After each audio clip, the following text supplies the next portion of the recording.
All right. Joe Ramos, thank you so much for coming on the Educated Investor podcast. You are a friend of mine. We're in a mastermind together, and I know you're a very active investor, both in state, out of state. You have your own podcast, an educational platform. I think is awesome. All the things you're doing. But why don't you give us a little overview about what your portfolio looks like right now, and we'll go on the journey of how you got there. Cool. Yeah, thanks, man. I really appreciate you having me on. It's always fun being on someone else's podcast. Um, as far as I guess my my real estate right now, I'm in California, Ohio, Florida, and Georgia currently. And I basically have very diverse portfolio. Here in California, I have a couple long-term rentals as well as a couple short-term rentals up in Big Bear in the mountains, as well as my personal property. And then in Georgia, I have three long-term rentals, single-family units that are in a little town like outside Atlanta, which is really cool, really fun little place. And then a couple flips that are going on there right now, as well as Ohio. I have a couple multifamily in Ohio, an 8 unit, as well as a duplex, two different spots in Ohio. And then in Florida, have a couple short-term rentals in Florida under our real estate fund, as well as a couple flips that are currently going on, both about to be listed. And then we are under contract on four new single-family properties that we're going to be turning into a pad split, which I'm sure we'll get into later. So just nice little variety of things that we have going on, and yeah, it's fun. Cool. Yeah, that's the I think the definition of a diversified portfolio is what you have right now. What one thing that I know about you that I'd love to hear you speak a little bit about is I know you had a background in sales in car sales before you transitioned into real estate.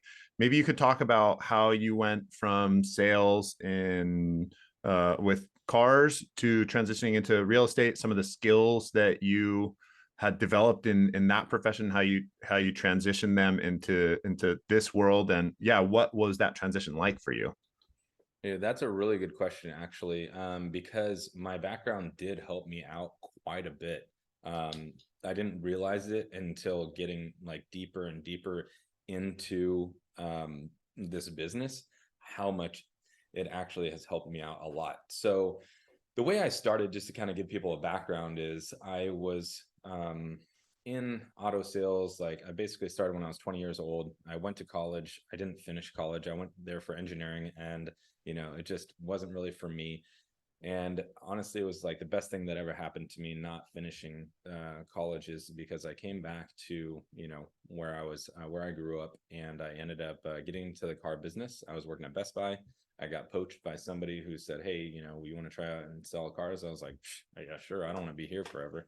And I was Mhm. doing junior college, and honestly, school is just not for me. It's hard for me to kind of like sit still and get engaged and all that stuff. And so yeah, I really enjoyed sales. I sold TVs and MP3 players before the iPod became really popular, and dating myself, you know but yeah, so I started selling cars, and I did really well at selling cars. And then I ended up, moving out and renting out a house with some friends. And so I was renting a house with some friends, and one of the guys I worked with, and I kept on taking the money to the bank, to this guy's bank, and depositing the rent into his bank. And I'm like, dude, this is ridiculous. And I started making a little bit more money. My tax guy was a family friend, and he said, you might be like, should think about maybe investing into a property or something like that to help you out with the, taxes in the future. So kind of thought about it, and then I looked into it, and I was like, yeah, okay. So I ended up buying my first house when I was 21. I actually built up my credit on purpose. I bought a vehicle that I really didn't even need, but I built up my credit so that way a year later I'd be able to buy a house. So I bought a house, and then those guys moved into the house with me, rented out the rooms. I was paying, $1,300 and some change a month, and they paid $500 a piece. So almost had a free place to stay. And after that, I was like, dang, this is crazy. Like, so I worked a lot. I worked 12, 14-hour days. And I didn't have weekends off for the first 10 years working in the car business.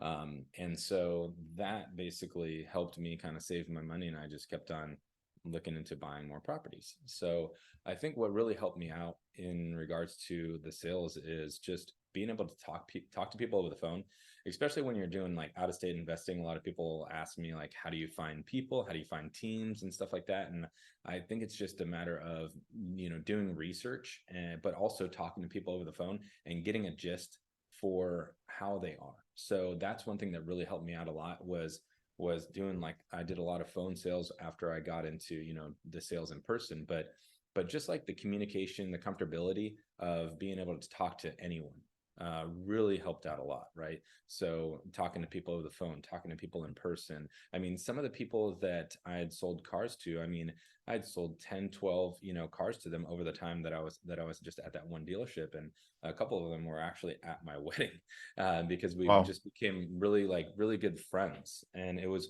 a matter of, I think, being honest and having and loyal, to people, really, and treating people like you'd want to be treated, right? I mean, it's kind of like, how, like, the Bible talks about it, but basically just treating people like you're working together instead of, they're working for you, I guess.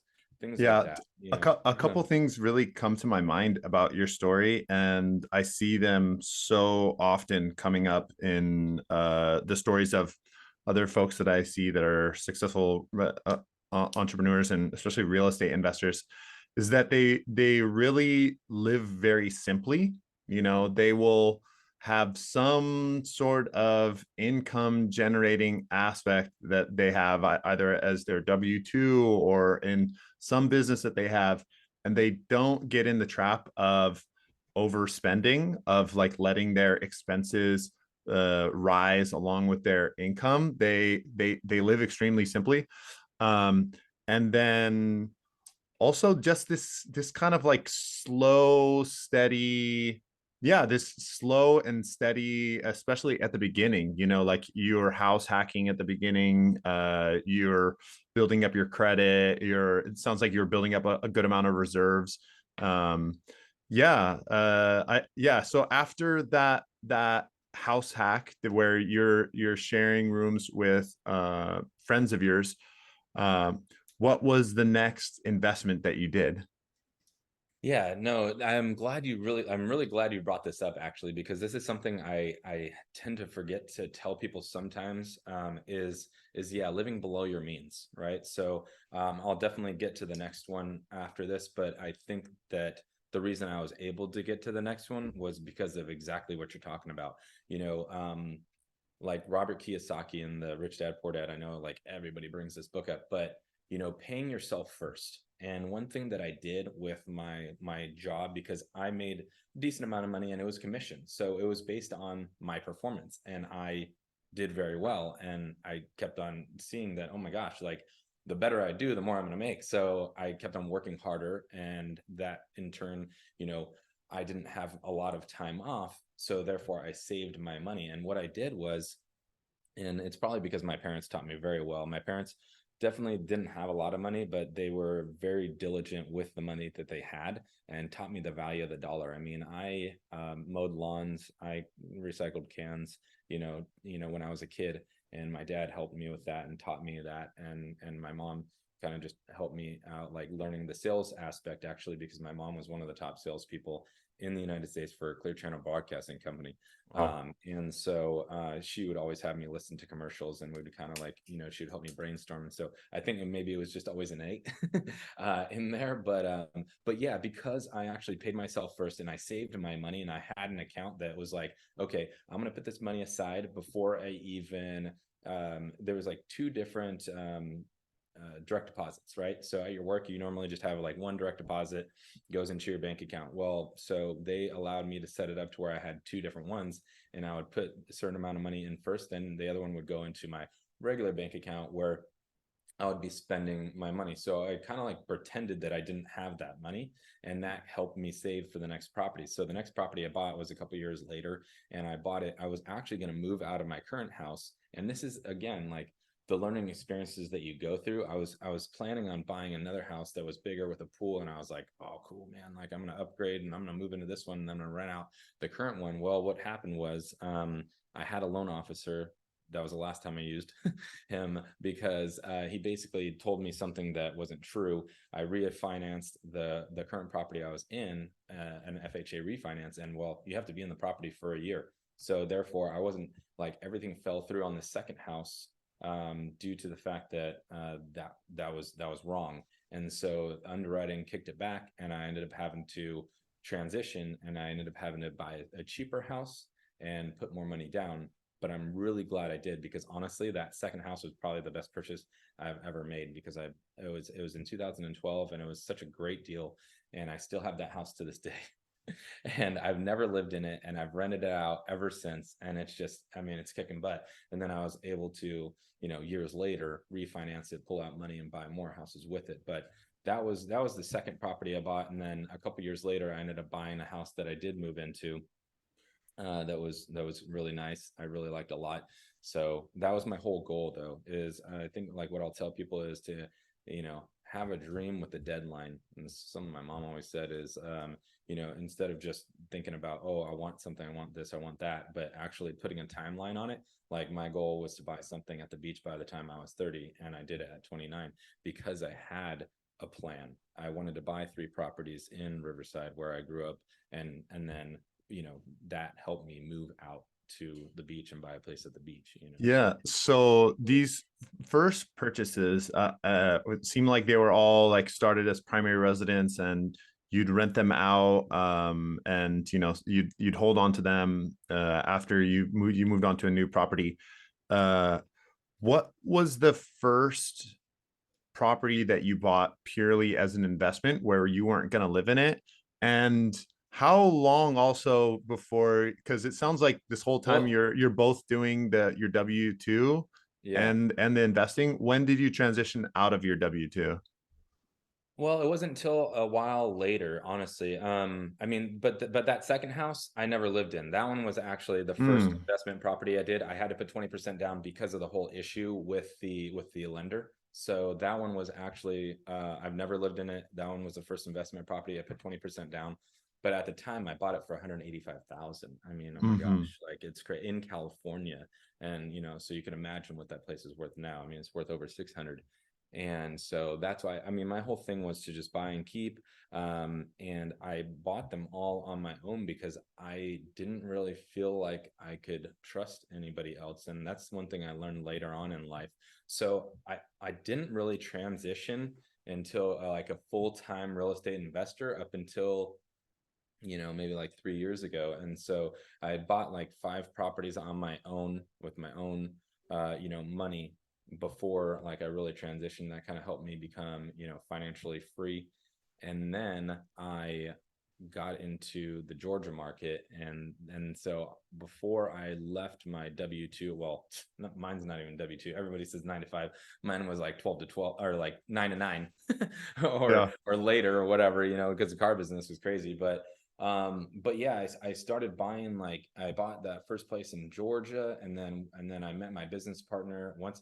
And this is what's crazy, is like, once I really like took off, is when I got out of my W2, and I met my main business partner, Jake, that I do the podcast with. And we bought those couple properties in Ohio. Then we started the fund. Then we bought a couple properties in Florida. And in the meantime, I was also buying stuff in Georgia. And my best friend's dad, he'd see, I've known my, like, So almost my that's it. But almost my whole before we life. jump into that, Yeah. I don't want to rush through this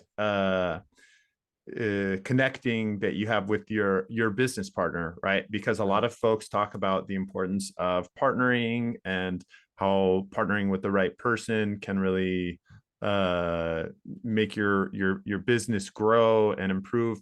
And I actually know a lot of really successful people that partner, and a lot of people that never partner, but it takes them and they're very successful, but it takes them a very long time to reach that place of financial independence. What was it about your partner that made you feel comfortable? Like, okay, I'm going to change this mindset that I have of working just by myself, and I'm going to work with him. And yeah, how has that partnership evolved and developed over time? Yeah, no, that's a really good point because yeah, for the longest time I didn't want to partner with anybody. I almost bought a house with a friend and that kind of fell through on his end, which I'm glad it did. And I was very, very against it. But you know what it was I met him through somebody else. So one of my sales guys, once I got into the car, when I was in the car business, I started in sales, but then I grew into a management position and finance and all that stuff. So, I mean, I did a lot of different positions. So those are some of the things that helped me in this business as well as just, learning a lot more about business itself and how to run a dealership. But he moved out to Idaho. One of my sales guys moved out to Idaho. He got to working with uh, my now business partner and said, "Hey, you guys are like on the same page. You should probably talk to this guy." And so that's how we kind of met. We talked on the phone What were they doing before. together? So a construction. Oh, okay. Yeah, because my business partner Jake, my main business partner that I have the podcast with, Land Shark Financial Freedom Podcast, uh, he he has a construction company out there, and so the guy John basically worked for him, worked with him, on projects, and he's like, "Hey, you should probably talk to this guy. You guys would really get along." And in that time, around that time, I was kind of like transitioning out of like my, let's say, my party phase. I kind of like got away from sleeping around with people and drinking and all that stuff, and I actually really went towards the Lord, and I really changed my life and started actually following the word and reading the Bible. And so he and I kind of got along on that same page because he's Christian as well. And so I think that, to me, like the morals and the ethics and everything just kind of like clicked. And as people like to say, things happen for a reason, but it's really God putting people in certain places and removing other people from your life, because I had gone through a really bad breakup and everything like that. And so, I mean, I'm human too. Like there's all these things in your life that you can really choose to let them like bring it down or bring it up. And so this was one of those things, and that just, I mean, honestly, after all that, I mean, things just really started taking off, and he and I got along really well. We talked over the phone quite a bit before we even did our first deal. Um, and both he and I, like, we bought these properties in Ohio around the same time, and we both haven't even seen them yet, and we've had them for a while. And so yeah, he and I just, and things just kind of like they just flow so well, right? It's the same thing with a relationship, like a romantic or personal relationship, is that when things just go, they flow easily, it makes sense. But when you're with somebody that's, and you're like butting heads, you're just you're fighting against yourself. Yeah, so I guess it's very clear how you guys connected on having a shared culture, shared values, shared faith, and that was a big reason why you connected just on a personal level. Mm-hmm. As far as the different, because it seems like you were able to do pretty much everything by yourself, Mm-hmm. and that he also had his business and his own real estate investments that he was able to do by himself. Can you talk a little bit about the different skill sets that you guys each bring to the table and how you organize your partnership as far as like who's responsible for what? Like I'm in a partnership, I'm in a few different partnerships right now. The Mm-hmm. one that is most present for me is my partner, this guy John Wood, that he is a GC and has been working on $4 million, $5 million houses for the last 15 years. And he's got really awesome subs and just like you know if he needs to put in a kitchen in a week, like he'll find the person that will do it, and it will do a good job. And I don't have the same contacts, right? Mm-hmm. But I have a much more appetite for underwriting and analyzing deals and networking with agents and being on the phone and making calls and getting deal flow.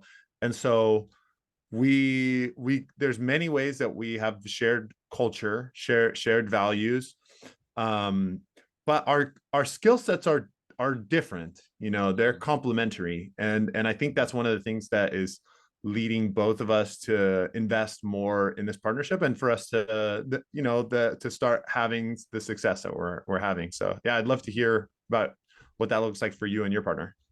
Yeah, for sure. No, I really respect you guys' partnership, and I like it a lot. I was talking to somebody from your meetup today, who I connected with at your meetup at your project, and I was telling her like that could be a good idea for her to do a partnership like what you have.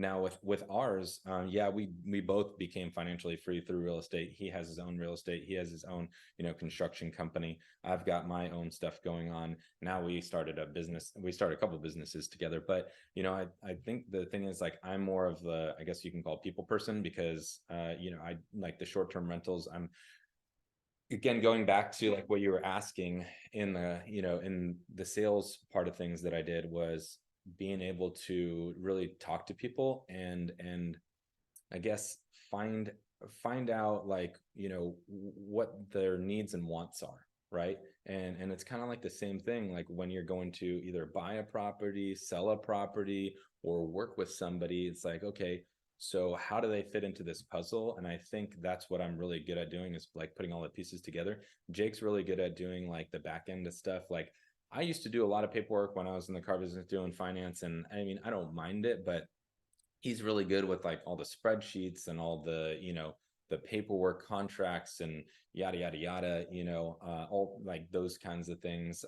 Also, I mean, he's good at finding contractors as well, because he had a construction company, and so he would find people to sub out. So and where we're at in Jacksonville, he's there right now, and so we're doing a lot of deals there. So he's like boots on the ground, I guess you would say.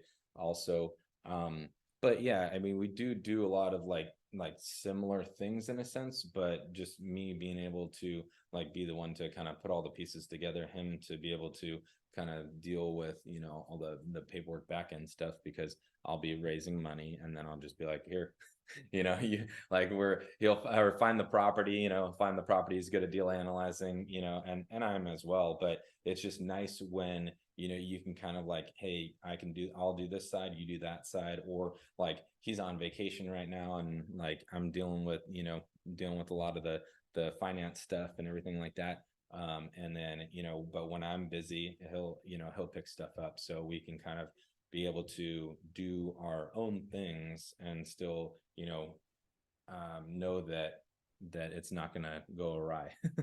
Yeah, that's awesome. Can you talk about the first few deals you guys did together?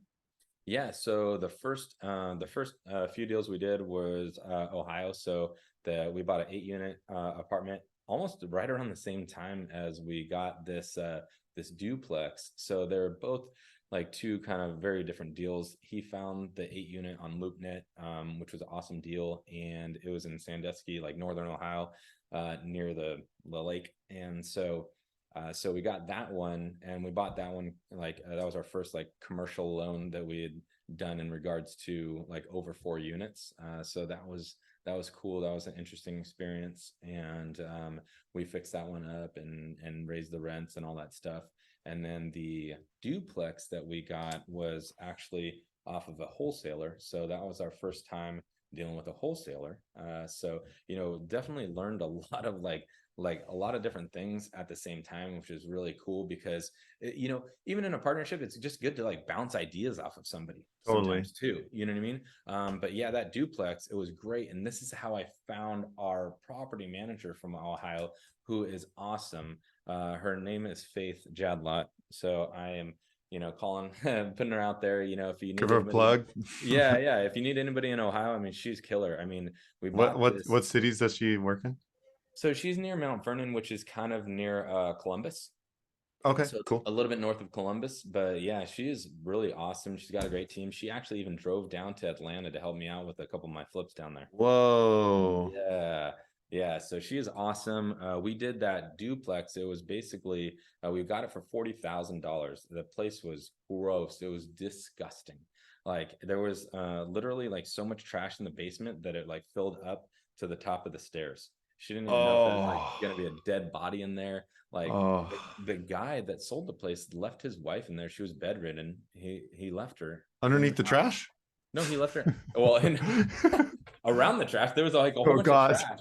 Like, Oh dude, it was God. bad. Like, the dad was so thankful. I mean, this is another thing that I really love about like doing some of these things is like the dad was just so thankful that somebody bought the property so that way Yeah. his daughter can get out of that situation. But Oh yeah, man. so those were the first two, and then we started our real estate fund because we figured, hey, we can only grow so much with our own money, and we're like kind of like spending all our money on our own real estate, and so that's when we started the fund, and we started raising money for short-term rentals in Florida because we knew that the Florida market was a good market to be in. So we got a couple short-term rentals there, and then now we're doing flips there. Now he moved there. He's got his own couple personal properties there, and now we're doing the pad splits there as well. So I think the Florida Georgia market, two of my favorite. I mean, I know we're gonna get Yeah, on to yeah, more of yeah. that, but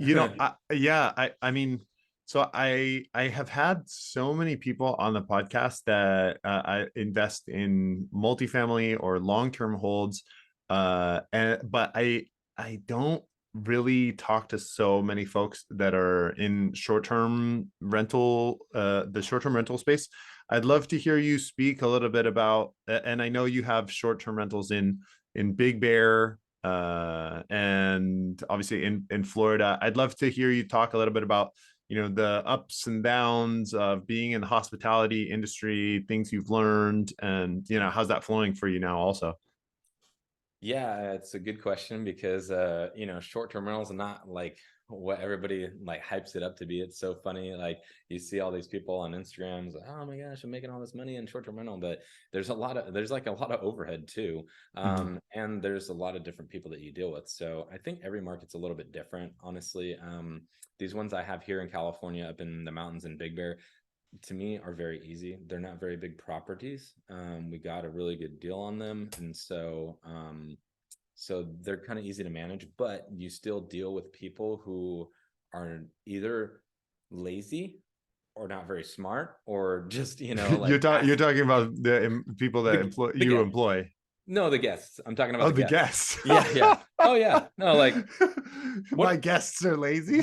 yeah. Well, they're lazy because they ask you dumb questions, right? Or they're just dumb. I don't know. Like, I mean, Like, not to what? not to Give me, not give us a worst question you've been asked. Give me our not to top be three. not to be mean, but I mean, but those are the things that you deal with in hospitality. So you kind of have to dumb things down, like literally dumb them down. And I even was talking to somebody about this the other day with the key locks, because he had posted something on Instagram, and how like he had been having issues with like multiple people. I said, well, you have to get like dummy proof things, like you Yeah. literally, like, because it's just the more information you give, the less questions you're going to get, right? So Uh-huh. because you don't want to be bugged, they don't want to be bugged, and it's the same thing. This actually goes back again to the car business, right? So it's when people get a new car, and there's these surveys after you get a car. Most of the time when people would report an issue, it wasn't because there was something wrong with the car, it's because they didn't know how to use it. Yeah. So it actually it's the same kind of thing. The more dummy proof you make it, the easier it's going to be. So I got rid of, like, there's usually on your front door you have a deadbolt, and then you have another doorknob that you have a key lock on, right? So Mhm. I ended up just getting rid of it. So this is like a little hack for anybody who's doing a short-term rental. If you're setting one up on the front door, don't put a lock, put like one of those like closet door ones. So put a smart key, put a smart lock on it, and then put like a closet door like handle, so that way they can't lock themselves out, because I've had people lock themselves out. I know it sounds silly, but another one that I think was great was, so there's this one guy, and it's not like somebody torched the place. They didn't torch the place on this one, but I've had that happen. But he turned the shower on, and he messaged me saying, "Oh, I've had the water on for 30 minutes. It's not getting warm." And I said, well, did you turn the other knob? Did you turn on the other knob? He's like, oh, there's only one knob. I said, okay, did you turn it the other way then? And he's like, oh, okay, yeah, it got warm. I was like, yeah, because the hot water heater is really hot on that one. So now I just kind of, I put that in my notes. Like every time Yeah, something yeah, comes yeah. up with somebody, like I had these people, they put I, I mean, I the kind of like when I'm in an Airbnb and like yeah, for folks that have like lately I've been staying in a lot of Airbnbs as I'm traveling for real estate conferences and yeah, this yeah. kind of thing or that kind of thing. And some Airbnbs, they it's like everywhere I look, there's like a little note on Oh, really? attached Yeah. to like everything. This coffee maker goes in here. The creamers are down here, and there'll be arrows, and it'll be like, oh my god, there must be a total of like 100 little notes that have been laminated. And like aesthetically, it's not the coolest thing ever to be walking around and just be constantly seeing words all over the place. But it's actually it's kind of comforting as a guest to be like, oh, oh, okay, okay. It's like I don't need to feel I don't need to feel dumb by asking all the questions that I have. Well, it's funny you say that because I've heard a lot of people don't like those notes because Uh-huh. I talked to like, well, my mom for one, we talk about these funny stories a lot of times because again, she was in sales and it's just funny to talk about these stories sometimes. And Yeah. they've stayed up at the cabin that I have, and she's like, "Why don't you put like notes?" And I'm like, a lot of times, like from what I've heard, people don't like them. They don't like the little stickers everywhere because Uh-huh. I don't know, maybe that makes sense, but It's I don't less know. Instagram worthy. Yeah, I think so too. Like my Yeah. places are like really nice and very well decorated. So I don't do that. I put it in like, in like the check-in instructions and stuff That's like nice. that, Yeah. and then you could make a pamphlet, we have a pamphlet in one of them, to where you can like read all the instructions and stuff like that. Yeah. But I yeah, do want to take a step back because you said somebody sure. torched one of your places. Oh yeah. So it was like our second guest at this place in Gainesville, Florida, which is right near the University of Florida. And I had a bad feeling, to be honest with you. I should have known. And I mean that goes back Oh, to you like had a just bad feeling about an Airbnb guest? yeah, Wow, I wouldn't even think because there's so many people coming in and out. Like I wouldn't even think I'd have the bandwidth to be able to be like, I don't know about this person. Like, yeah. well, you know why is because I don't know, like there's a couple red flags because I had a booking, a similar booking on those dates. It was, and we just launched it. I've had, again, had this one up here. And so it was like a similar booking. It was kind of like in weird, in the way that they spoke was very odd. I don't know. It's just one of those things like again, from I'm telling you, like I was in the car business for almost 14 years or about 14 You years, can read people like pretty good at reading pretty, people. And yeah, that's so like, you've honed the skill of reading people. Yeah, makes sense. so Yeah. that does help when you deal with a lot of different people. And so I just kind of had a feeling, and I was like, but again, this is what I'll tell people too, is like I haven't brought up yet, but like don't get greedy. And not saying Mm. that I was greedy, but it was like, oh, cool, we got a booking for 14 days, and it gave me the option to accept it or not. And I was just like, well, we just launched it. We're kind of like, we raised Th- money, so we have to. this is just from his profile picture that you got you got kind of spooked, So or what it from was, what?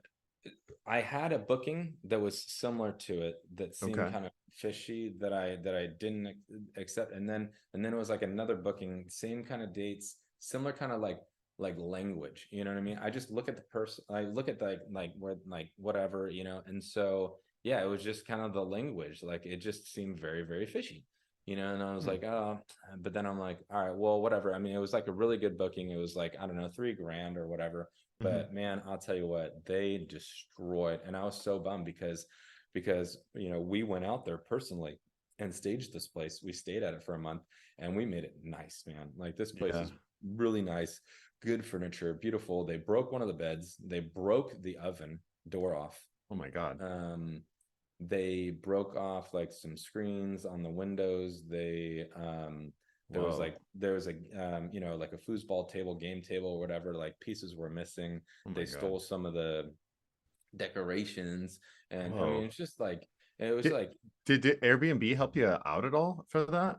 we got reimbursed. almost like what we were supposed to. I mean, but it was It's a lot of work it though. was a lot of work, man. Yeah. Dude, it was unbelievable. I mean, they even left a table in the backyard that wasn't even a table of ours. A table and Oh chairs in the my, backyard. I mean, yeah. it's like how random. Like, Yeah. so anyways, like that was a real bummer. Like it really put a toll on me because we put so much pride into making that nice for people, and then someone just goes and just destroys it. And then, Yeah. now it just kind of like it really sucks for like the next person because if it's not up to par of what you wanted it to be. Yeah, totally. So Yeah. but it's Well, all it the things you seems, deal with. yeah, You know. seems like you got off pretty good on that one, and you have a good story. Yeah, exactly. it's been Uh, it's been fun. totally. So one of the things that you mentioned is you have a pad split going on in Florida. So I also I invested in a deal with pads. The vision was to do a pad split, and I really like the model. I don't and I'm in LA and I'm constantly looking like, okay, how can we make this $1 million property not lose money, because we really believe in the market and we love the area and we see so much potential for appreciation, rent appreciation for folks that are able to hold.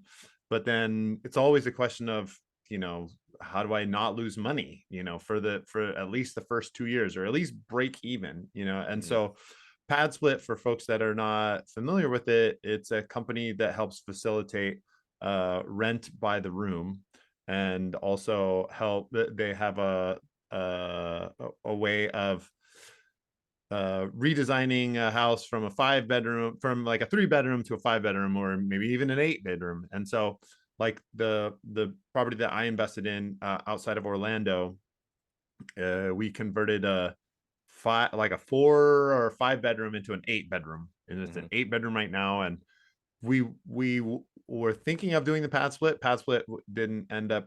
We didn't end up getting it leased up as fast as we wanted to, so we actually transitioned to corporate bookings, like midterm rentals, and that's actually been really good. We have the next 6 months. We have like a corporate booking that's lasted 6 months, and it's way above market rate rent. So everything's getting paid, and we're all stoked about that right now. But I see Pad Split as this really great business model. So yeah, I'd love to hear you talk about your experience with it, and your own thoughts about that model. Yeah, so I mean, to be honest, we're really new at it right now. So we don't have one running yet, but we're under contract on four. Wow. So yeah, we're under contract on four. They're all a little bit different in a way. I mean, one we're buying cash, we're going to be, fixing it and then turning it into a pad split, and Are then these all with your fund? Because I know you said you have a fund that is out of Jacksonville and maybe some other parts of Florida, or are these so individual separate deals that are you and your partner are leading the charge? yeah, these are not in the fund at the moment. The Okay. fund, we might be transitioning, possibly putting like some of these into the fund.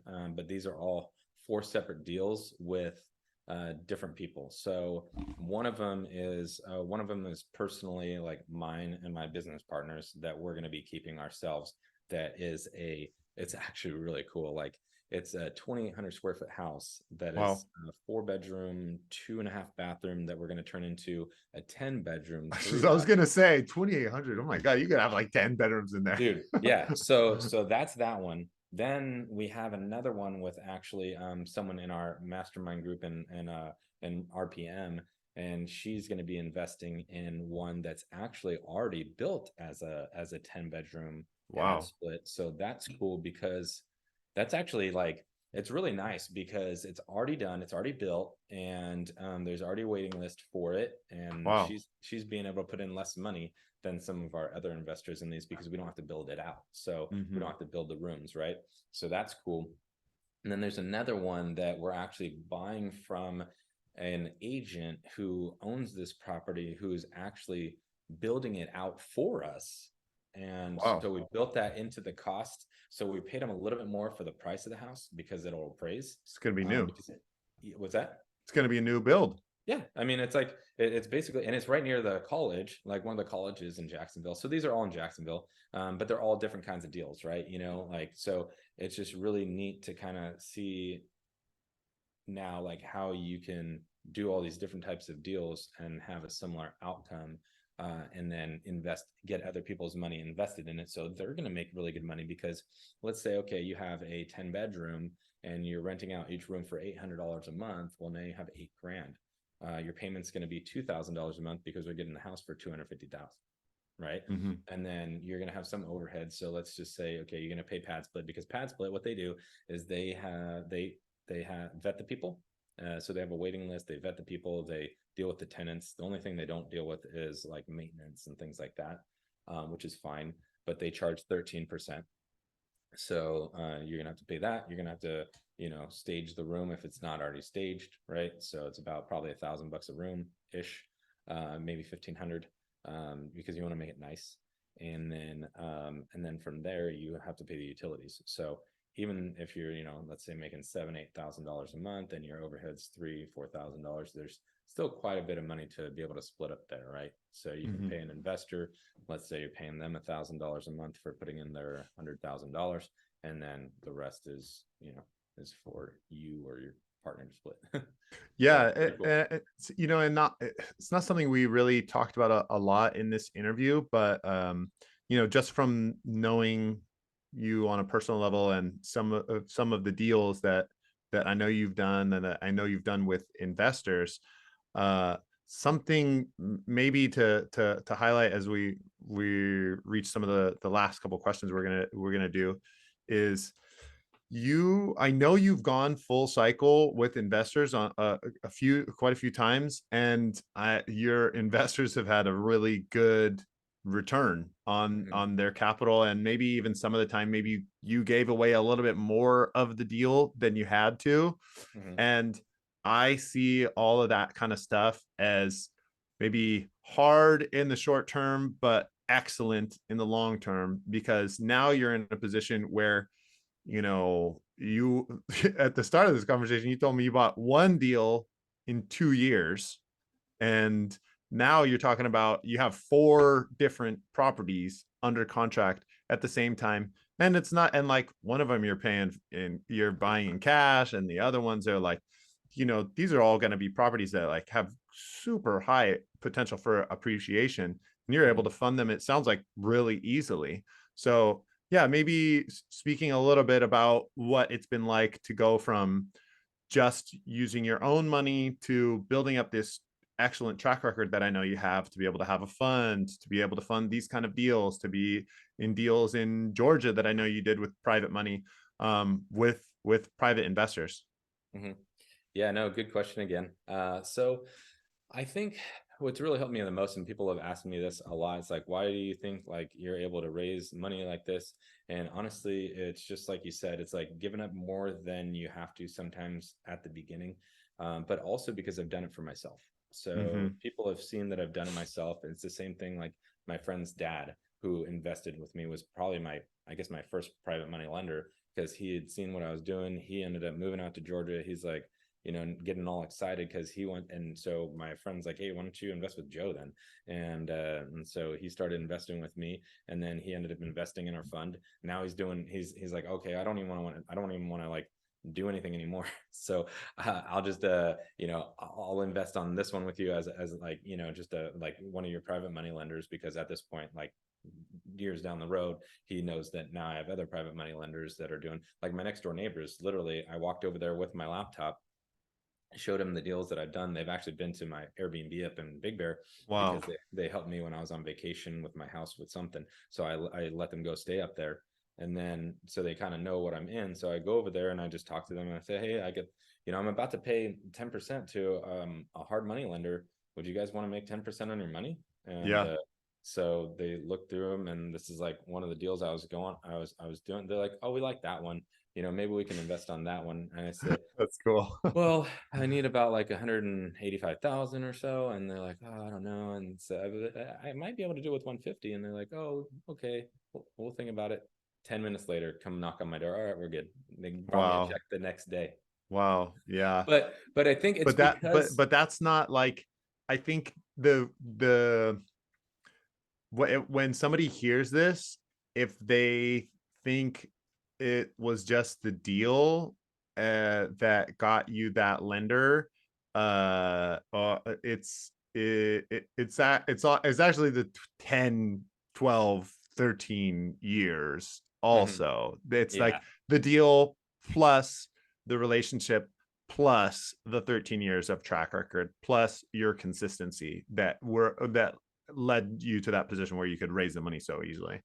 Right, that is true. I mean, yeah, because people can kind of like they can see it, right? Okay, here's Yeah, the I literally went through like Zillow or whatever and like some of the pictures I had and all these things and kind of showed all the different properties and different kinds of things that I've done. And so that really creates the trust in it and knowing like, hey, he knows what he's doing, right? And so yes, I did on one of the properties in Atlanta that we did a flip on. I created a partnership with some people, but it was because I was looking at the long term. So I gave them totally. half of the profits because I knew that they were gonna do more, projects with me. And now we're Cool. in, like I don't know, two, three more projects, and they have other people Awesome. that are literally like wanting to invest. And now it's like money's like, hey, calm down. That's so Let cool. me find some deals. Like, no, I mean, not to Yeah. make it sound so like great, but I mean it is nice, but you still have to be due diligent and not just buy any kind of deal. I think that's one Yeah. thing that's really important too for people to know is like it doesn't just happen overnight. Like, I mean, I do my due diligence and I have people either finding me these deals or I find them and I make sure that they make sense. Yeah, and I see this all go all the way to the highest level, like I did a mentorship with Andrew Cushman, and he at this point he's owns more than 3,000 units. And raising money for him is not a challenge, and he'll be raising money for like $50 million deals, $38 million deals, eighty Mhm. million dollar deals, and like for me at the level that I'm at, I'm like, that's like telling me that people build something and it goes out into space and it can land on the moon. And I'm like, yeah, I mean, I understand that that's possible, but like how you go from like a piece of metal and fuel to something that is taking a person onto the moon is I don't really understand it. Yeah.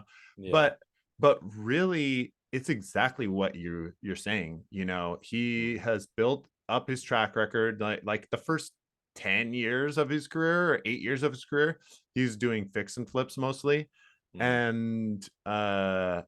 and building up his credentials, his credibility, and then slowly doing bigger deals, and he even shared with me like the first deal that he had to raise like 800 grand or something for one deal, like it was like a multifamily deal, that it was really, even with all of his credentials and his background, it was very hard for him to raise that money. And like now it's nothing, like Mhm. nothing for him to raise like $20 million. But it's because he also hasn't bought anything in the last 6 months, and it's not because he's not underwriting anything, but it's because the thing that he values the most is maintaining his credibility with Yeah. the folks that believe in him and that trust him with, money is the energy of life. That's what what you work and you get paid money. That's your life is turning your energy of your life into this so you can exchange and be in relationship with other people. So it's like such Yeah. a valuable thing. It's so important to take it seriously. Yep. No, I totally agree, 100%. I mean, but don't work so much and make sure that you enjoy life and enjoy the people that are in your life too, because I worked a lot in the car business and I missed out on a lot of different things. And now I don't know, I guess I'm fortunate that I did not blow my money. Like I guess something I forgot to bring up was, being in the business I was in and people making a lot of money is um not spending on stupid shit. Excuse my language, Yeah, yeah, but it's like being cognizant and thinking about the future, but also at the same time enjoying life and enjoying like the people you're around, your family and stuff like that, because time is something that you can't get back. 100%. Yeah, I think that's a good reminder, and that's like I just transitioned out of teaching, where I had this very predictable money that's always coming in, and this predictable, this is when I work, this is when I don't work, this is my salary, this is the salary schedule, Yeah. and also being very frugal and setting aside such and such amount for a rainy day. But now I have like, okay, well, I don't have anything coming in for the next 5 months while we're working on these flips, and the flips actually look great, and Yeah. that guy is gonna probably be in a really good mood and in a great position.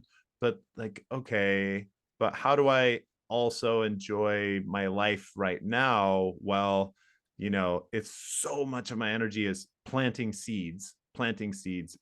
trees, and like, okay, I gotta wait for this tree to grow fruit before I cut it down, and Mhm. then like, Yeah. what, I'm not gonna have anything to eat if I don't find a way. But then also, like, my daughter is at a time where she's not gonna be this the age anymore for like all the people around my life, that like my wife loves to spend time with me, and my daughter wants to spend time with me, and I'm healthy, and it's like, okay, like, let's not forget that, like, sacrifice my health or my life energy for something that ultimately does not equal in value to that. But yeah, man, I think we're all on this same flow, and that's why I appreciate you as a not only as a colleague, but a friend, and somebody that we've done deals together. But I do want to do some lightning round questions for you Okay. as we near the end. So, in line with this, what's the purpose of life kind of thing.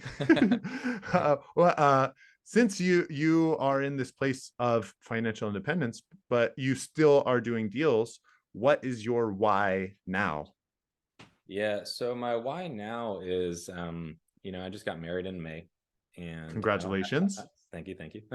I don't have any kids yet, but my goal is, my wife is a nurse, and so I want to be able to displace her income. She makes good money. She'll probably still be a nurse like after we have kids, but in the interim, like we are thinking, you know, homeschooling them. We don't want them like, in daycare or anything like that. And so, for me, it's like in the next couple of years, I want to try and be able to build up what she's making at least, if not more, so that way we have the time together to spend, when we go to have kids, or just to spend together. And I like to travel as well, so for me, I love traveling across the world. And so that's kind of like my why, I guess. I mean, I like the flips because they're fun and it's good cash infusion, but also, having like the long-term rentals and stuff like that is, making the cash flow. So kind of like setting things up to where you have multiple different streams of income, of course, like they say, right? Seven sources of income to become a millionaire. And it's like, I mean, I'm already there, but that's what you need to do if you really want to be serious about it and not just think in one direction. Cool. What is your favorite way to give back to your community? So what my wife and what we decided was, on these flip deals that I do, we're going to be we already are, but we're giving 10% of our profits to our church. So that's the first thing that gets paid out once I get paid, is we give Cool. that 10% back to our church. Our goal is to, again, not only travel, but to do some missions trips. So, I mean, I would love to be able to. I mean, the more I make, the more my church is going to get, but the more we're going to have to be able to, donate, give back. And, when I was a kid, in high school, I built some homes for Habitat for Humanity, and that Mm, was really fun. So I learned a lot there, but it also was really nice because I was in my backyard. I literally, it was like the town next to me. So it was fun.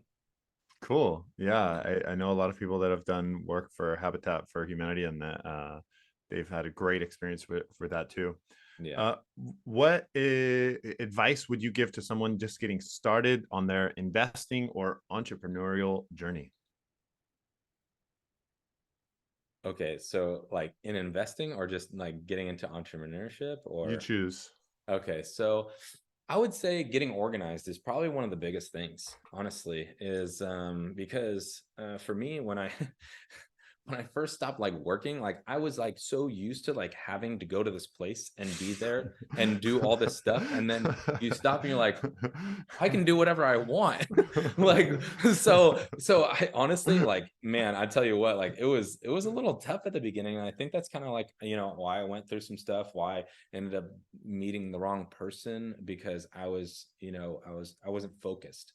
So I would say, getting focused, getting organized, and really having a direction like when it comes to entrepreneurship, it's just different because you don't have that structure and so um yeah, I think that would probably be one of the biggest things. I mean, I'm sure we can talk about like multiple different stuff, but Dude, but I appreciate that, man, because yeah, that is the journey I'm on right now. yes. I'm in that journey where like literally I spent 14 years where even more because before grad school, like 16 years in the classroom, okay, Yeah. where you literally are told, okay, go to this box, Uh-huh.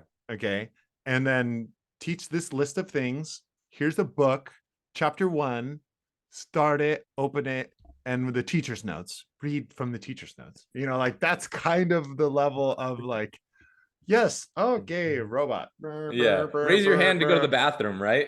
Oh my God. Yeah. That's the environment that like, my mind is like, someone else will tell me what to do. No Right. problem. And it's like now no one tells me anything, Yeah. like Yeah.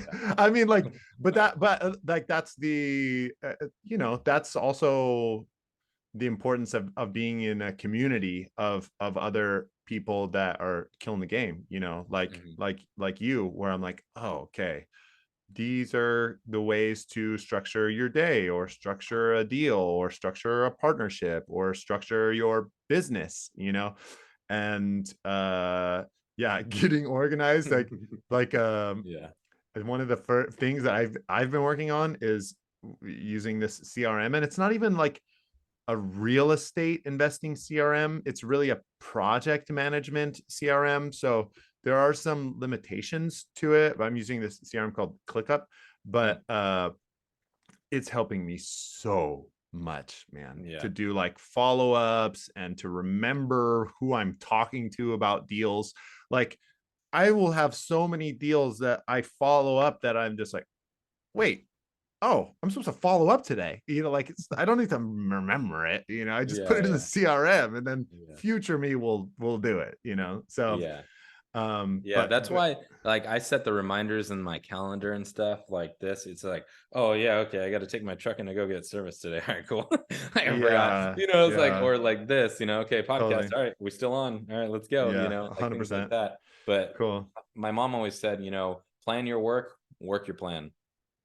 Pretty That, easy. you know what? I think those are good words to She's finish off. she's pretty smart. Plan your work your plan. I'm gonna put Yeah. that. I'm gonna tattoo that on my forehead. Yeah, right. Uh, Put it on your screen.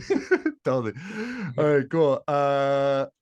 How can, oh no, where can people learn more about you and your offerings? So JSJR consult.com. I can send you that. You can hit me up on Landshark Financial Freedom podcast. We have it on Instagram. It's on Spotify, Apple Podcasts, all that stuff, as well as I'm SoCal Traveler on Instagram and YouTube. So yeah, hit me up, message me, let me know. I'd be happy to Awesome. connect with anybody. Cool. Yeah. And my Instagram is at educated invest. And I have the same website, educatedinvest.com. And this is the Educated Investor. So thank you so much, Joe.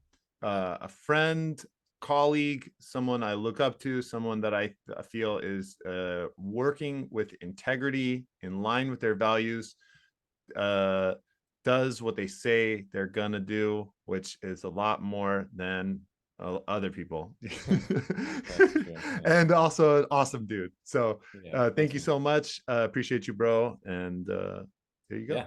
Thank you. Yeah.